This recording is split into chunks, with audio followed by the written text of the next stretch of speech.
Bonjour, nous sommes le lundi 14 avril 2025 et le sujet est Netflix qui veut diffuser des films plus tôt sur sa plateforme par rapport à la date de lancement de sortie au cinéma. Chronologie des médias, Netflix veut diffuser des films plus tôt et saisit le Conseil d'État.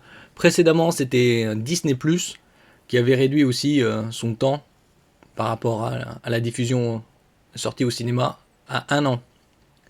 Netflix hausse le ton en France. Le géant du streaming souhaite diffuser plus rapidement les films qu'il finance, réduisant le délai actuellement de 15 à 12 mois.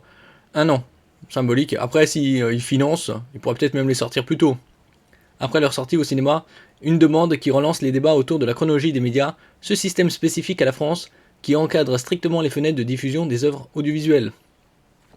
Et suite aussi aux différentes taxes et douanes, les prix des abonnements Netflix pourraient changer, bien évidemment, à la hausse. Nous verrons ça dans une prochaine vidéo. N'oubliez pas de vous abonner pour plus de news sur le monde de la high-tech ainsi que les bons plans, également sur mon Twitter et en description sous toutes mes vidéos. Vous pouvez les retrouver dans mes playlists. Actuellement, c'est les bons plans sur AliExpress jusqu'au 20 avril, 23h59. On peut faire de très bons affaires concernant la high-tech comme les smartphones, les tablettes, les coques pour smartphones, les consoles rétro gaming et autres. Un modèle basé sur l'investissement dans la création.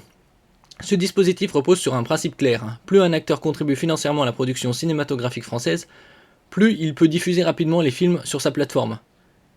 Mais l'interprétation de cette règle, notamment en contribution en pourcentage ou en valeur absolue, suscite des tensions.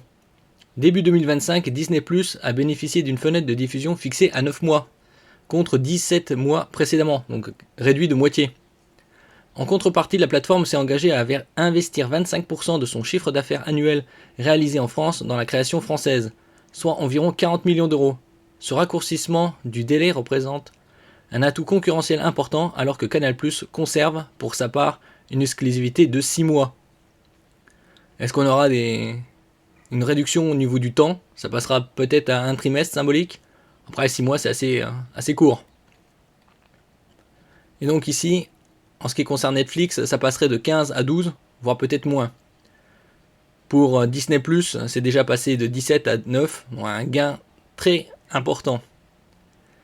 Netflix juge sa position désavantageuse. Netflix, qui verse chaque année environ 50 millions d'euros au cinéma français, représentant 80% de la contribution des plateformes de streaming selon le CNC, se retrouve dans une fenêtre de diffusion toujours bloquée à 15 mois. Un peu plus d'un an. Un décalage que la plateforme américaine ne juge plus justifiable, surtout au regard de son engagement global 250 millions d'euros investis dans la création française en comptant films, séries et documentaires. Un quart de milliard. Nous sommes engagés en France, nous nous inscrivons dans l'écosystème de la création française, nous en respectons les règles et nous avons toujours fait des efforts pour être un bon partenaire, a déclaré Netflix au Figaro. Nous restons d'ailleurs à ce jour le plus gros financeur du cinéma tricolore parmi les acteurs du streaming. Il nous paraît légitime d'être à 12 mois dans la chronologie des médias. Cette demande est constante depuis 2022, ajoute la plateforme. Au vu de sa contribution, ils peuvent prétendre à 9 mois comme Disney+. Face à ce traitement qu'elle juge inéquitable, Netflix a déposé un recours devant le Conseil d'État, une démarche qui devrait obliger les différents acteurs de la filière à clarifier leur position et peut-être à revoir les règles du jeu. Si la chronologie des médias se veut un outil de soutien à la création française, sa rigidité face à l'évolution du marché du streaming commence à poser question. Les prochains mois pourraient ainsi être décisifs pour définir un nouvel équilibre entre financement, concurrence et accès aux œuvres. Bon, ils vont peut-être remanier tout ça et passer à 9 mois ou au moins d'1 an. Merci pour votre écoute et à la prochaine.